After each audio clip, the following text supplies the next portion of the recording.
Well, cool. Let's move on. So big wins for the week. Garrett Ferguson got a listing, which was awesome. So he came out with me. She's one of our, I don't know, he's kind of like part-time somewhat. But yeah, I haven't really seen much of him, talked to him just a handful of times, but he came and met with me, helped him with comps, sent him the listing presentation, and his first try using it got a listing. So it works. And then Kate also got an ERS sign. So bam, good job, dude. Anything else we missed? Anybody else I have? closed, fine. You got a closing? Closed. Oh yeah, Well, my client, because they were. the condo, We closed, yeah, we closed last week but it finally, because they needed to, and then, finally the money came through Monday. nice. How'd that feel? It was great. Yeah, cash, same thing, as first deal, so awesome. Keep it up, guys, we're doing great.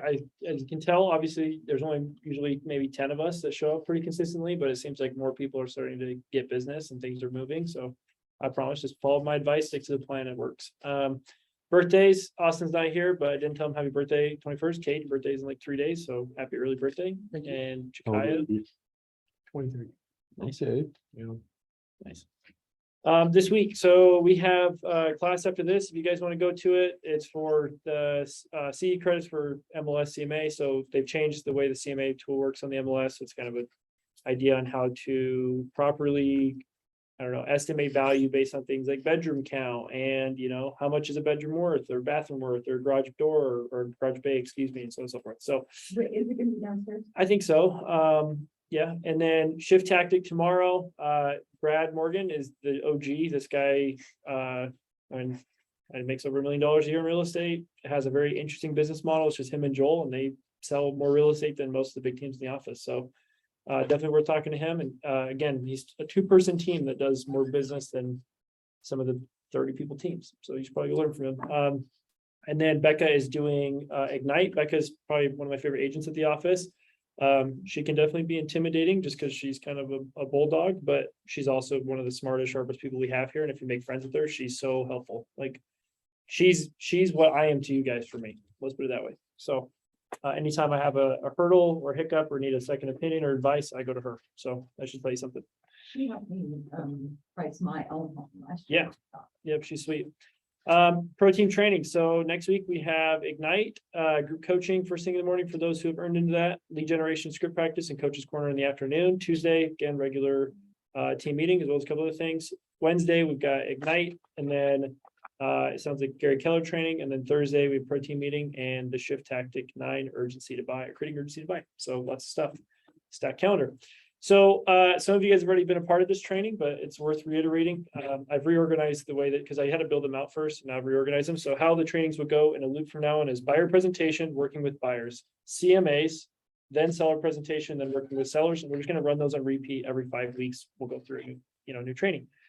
So the point of today's class, for those who attended last time, is we talked about the buyer presentation. This is what you do once you have the buyer. So you get a new client who reaches out to you and says, I want to buy a house. You've taken time to educate them if they're open to it. And now you're actually going to be working with them in the field. So here's kind of best practices. So best practices working with a new buyer. So number 1, pre-approval. If a buyer is unwilling to get pre-approved, it's either A, they're not serious, or 2, they don't understand, or B, not A and 2, A and B. So A, they're not serious, or B, you haven't done a great enough job expressing to them why it's very crucial they get pre-approved. So a couple things, it's super important. Rate locked for a minimum of 45 days while shopping. With rates being volatile in the last couple of months, it's always a good call to make sure the lender locks their rate while they are at time of pre-approval, so they are not sweating losing buying power if rates decide to skyrocket again. Is this on something, or should we take a picture? I'm happy to send you guys slides anytime. Awesome, that'd be awesome. So number or B, ask lender about all applicable loan programs for your buyer, as well as maximum approval amounts and pros and cons on each. So you have a buyer that goes and gets pre-approved. Your lender says, okay, he's approved up to 500. Well, you need to be asking some questions. Okay. 500 on what program? Conventional. Okay. Did you look at FHA? Yes, I did. Or no, I did not. Why? Right. What are the pros and cons? What are the approval amounts? Because you may have a client who's like, oh my God, I really love this house. It's at 650 and I really wish I could buy it. And FHA, they're only approved for 500. Conventional, they might be approved for 625, right? Because different loan limits and different things. So you want to make sure that you're very specific and making sure you know, as well as your client knows, their limitations and their options.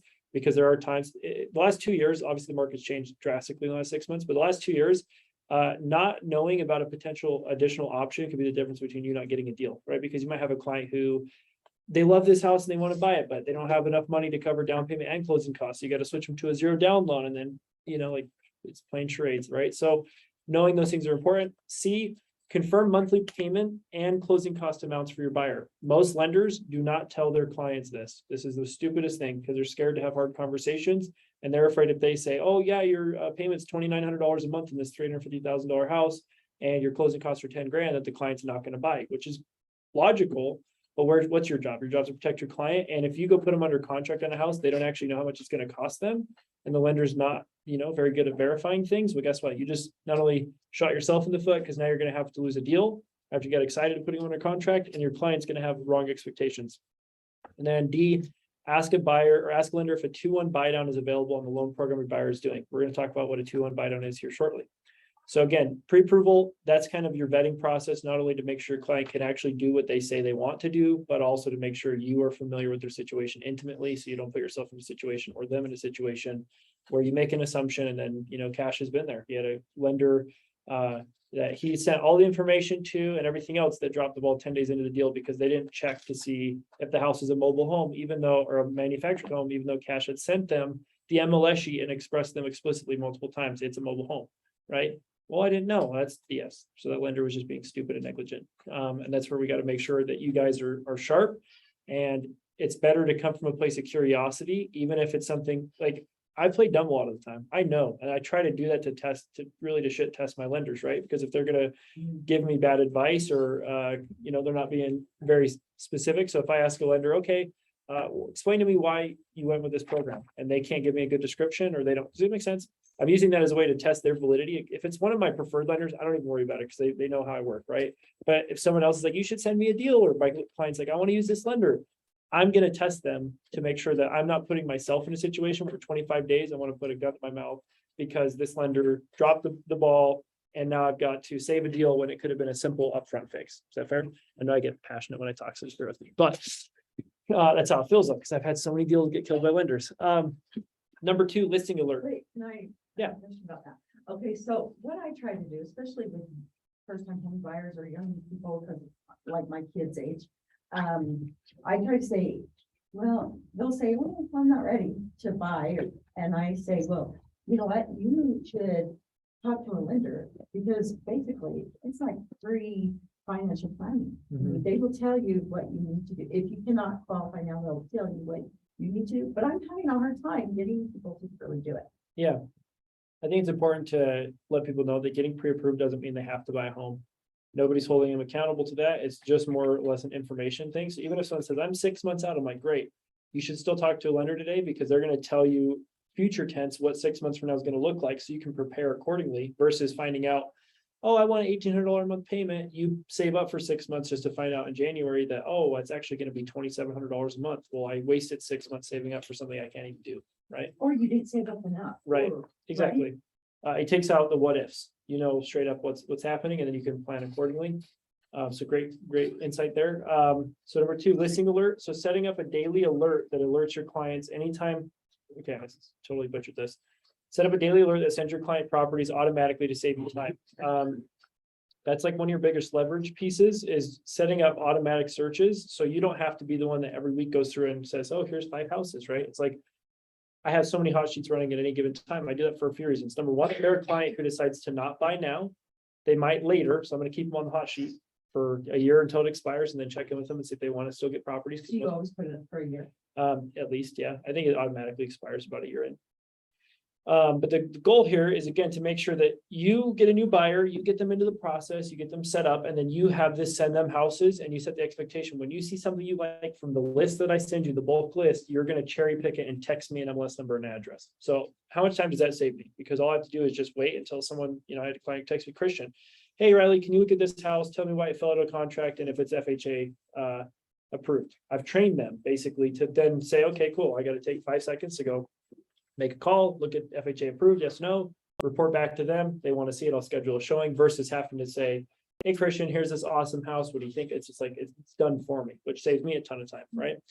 Number 3, group chat. So setting up a group chat with any and all decision makers, as well as your transaction coordinator. This makes everything substantially easier to communicate and stay on the same page with, right? So if you have let's say Jen or whoever's your assigned transaction coordinator from Jen's team for your deal in a group chat with both clients. And it's easier if the wife's the main point of contact and the husband's working all the time, you don't want to just assume that she's going to pass along the info, which I've incorrectly done many times, and that ended up biting me in the butt. That's why I do this.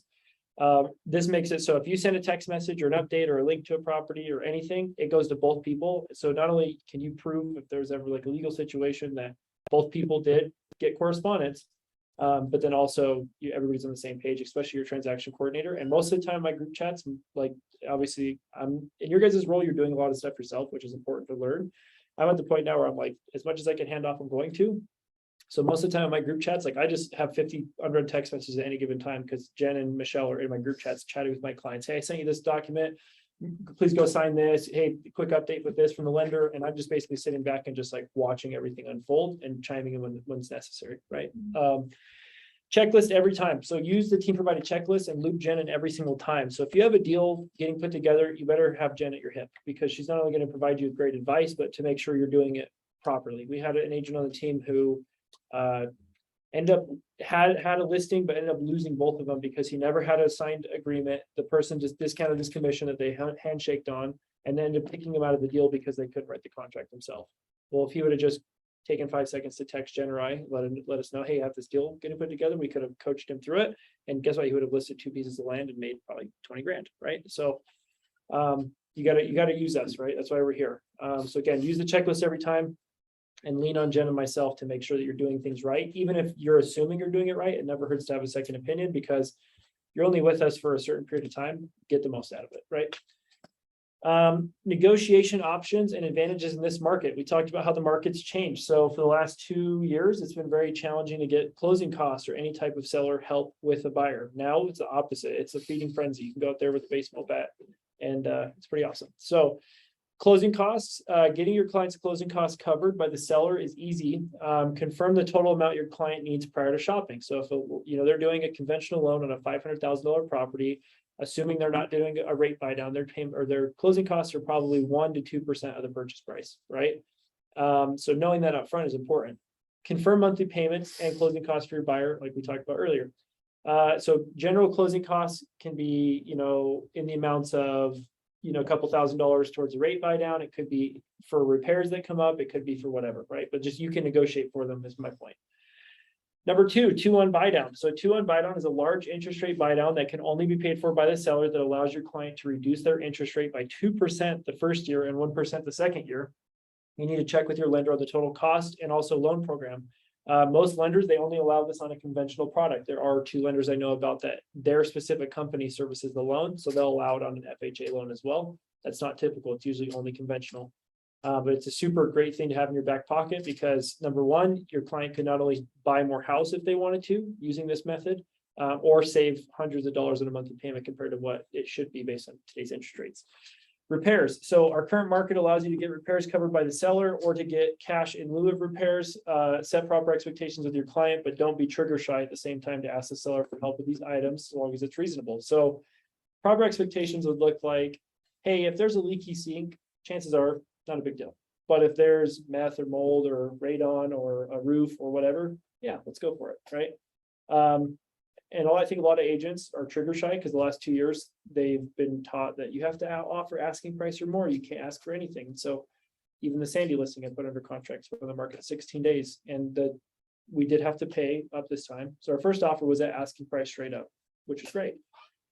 We ended up having like probably $25,000 worth of repairs come up on an inspection. The buyer canceled. This other buyer calls me and is like, hey, what's the situation? So I told them they asked for $8,000 in closing costs and a roof, which the roof is probably going to be covered by insurance. So my client's probably going to be out, 12 grand instead of 25, right? But that was good because I was able to set those expectations with that person up front. So they're going into the deal knowing that there are issues. We were transparent on them, but we've already pre-negotiated most of the time, or for the most part, what to expect. So as a buyer's agent, it's good to ask if there's a house that's fallen out of contract to dig into why, because situations like that, you might be able to walk into a deal for your client. But so then say a house hasn't fallen under contract, right? But it's been up for like 50 days or something. Can you call and just be like, well, if we offered this, I hesitate with that. yeah, as an agent, if as a seller's agent, if someone called me and said, hey, my client's thinking about lowballing your client like 30 grand, what do you think? Well, I'm not gonna be like, yeah, do it, Right. because what's my job? Make as much money as possible, Mhm. right? So depending on the offer, sometimes it's better just a shotgun and a blind offer, hit them between the eyes and let them negotiate with themselves before they negotiate with you. Versus calling the agent and getting the gatekeeper saying, well, I don't know that they'd go for that. Well, he doesn't know because maybe the client's desperate and they're just like, holy hell, my house has been on the market for 50 days. I have nothing, right?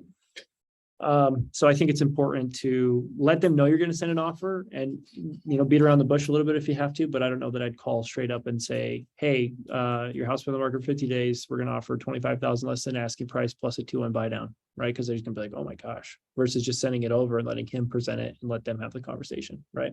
And then you have leverage there because then you guys could always say, well, we're good, we'll walk. And then, does that make sense? Yeah. Inclusions. So does your client need appliances or even potentially want the furnishings in your home? So I had a house recently that my client closed on like in, I don't know, April. And we were able to literally they were moving to Thailand, the seller was, we were able to negotiate all the furnishings, like everything. Like literally when we did their final walkthrough and they got them keys, there were pots and pans and everything still in the cupboards. Like every single thing was left besides their clothes and, some personal belongings. So again, these are all fair game to ask for when working with buyers. You can ask for furniture or appliances and other things as well with your offer.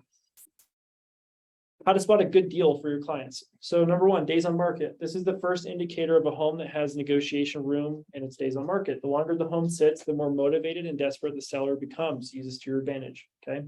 Number two, overpriced. Sellers are still having expectations in some cases that the market is how it was 6 months ago. Unfortunately, that's also not true. Look for houses that feel overpriced and get ready to negotiate for a fair bargain for your client. 3, condition. So in this market, houses that aren't sell ready will sit unless priced very low. Use this to your advantage and get your client a combination of bonuses like closing costs, 2-1 buy down, repairs, etc. And then 4, mislisted. Have you ever seen a townhouse listed as a condo or a home with absolutely awful photos? Use these agents neglect to your advantage. Chances are if you're tempted to skip it, so are other buyers. So if you have a client who says, I want this criteria in a house, and you look at their list and the house has been on the market 100 days, but it checks what they told you they wanted, even if it looks like a turd, it might be worth looking at.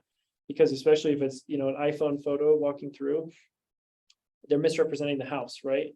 And you have a chance to go in there and hammer. Maybe it's a house that smells like cat pee. Well, you could always get it cleaned and do new carpet, but maybe the rest of the house is perfect, right? So it's like getting creative in that way where you can look at properties and kind of get a feel for just looking at the photos. Like if I was a buyer, what would I think? And then if your buyer's willing to go see it, you might be able to go find a house you could hammer someone on and get a crazy good deal. Any questions about that stuff? This might be the last slide. Is that helpful? Mhm. What do you guys feel like your takeaways were? Like hearing about those between negotiable, because I think that's something that I don't really understand that much, so it's good to hear. Anything else?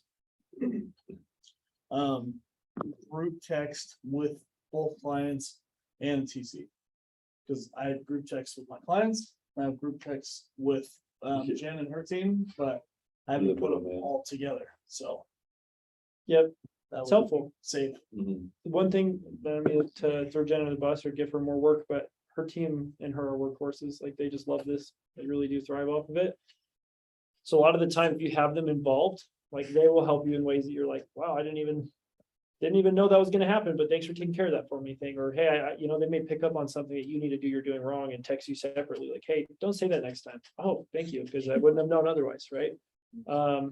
So that's super important. And they may even help, things like recommend inspectors or vendors or whatever. If a client asks a question, they usually will chime in. Again, they're workaholics. That's what they like to do. So yeah, it's important to do that. But yeah, hopefully that was helpful. I know it was short and sweet today. We didn't have a sponsored vendor or anything like that. Jen was kind enough to use my card to order us some food. But let's talk about it. What do you feel like you guys, the next slide, what do you guys feel like you're struggling with currently? Like what's your biggest challenge, if you had to say?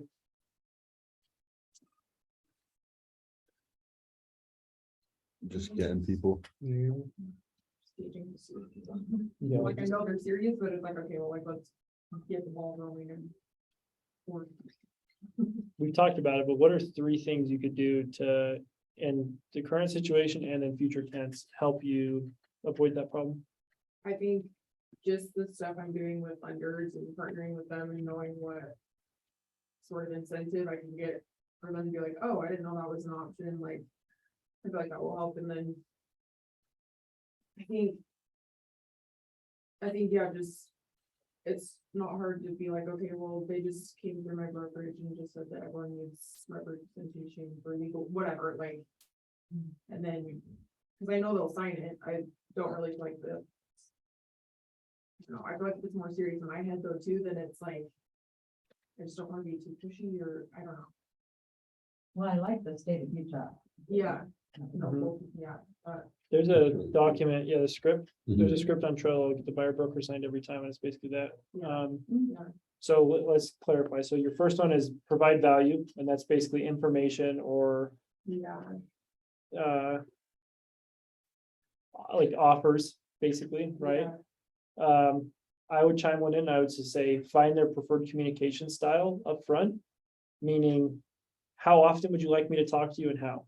Mhm. Especially with the very serious, investor type clients.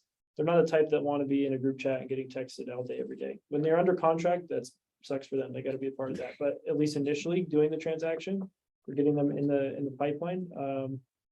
Yeah, I think it's important to find out if it's like, hey, every Friday, you'd like me to, if I have something for you every Friday at this time, I can check in with you. Cool. Well, then it's easier for you to say, hey, had a couple questions, so I've been looking, whatever. You get the idea. Yeah, That following up and asking when they want you to follow up, got me a list of appointments, so. It works. Great. Just saying. say that again, So asking like when you want me to follow up, so there was one of my clients that said, yeah, follow up with me every Friday. oh, That got me a listing appointment. It took 2 months, but because I called him and didn't bug him, he's like, yeah, so, yeah, He did exactly what he asked. yeah. Been there as well. Had one last year, same kind of situation. When I was about to get off the call with her, I said, how would you like me to follow up with you and how often? And then later found out that was what, because I think people like that, because then they're in the driver's seat, you're giving them control versus like they feel pestered, Yeah. Well, cool. Any other struggles or needs for you guys? Okay, let's go to the next slide. We already talked about lessons learned. Current mission, I need to update that. It should not say July. All right, you get the idea though. So how many people have a database currently? Raise your hand. How many people have a database? No, well, let's work on that. We'll get you set up.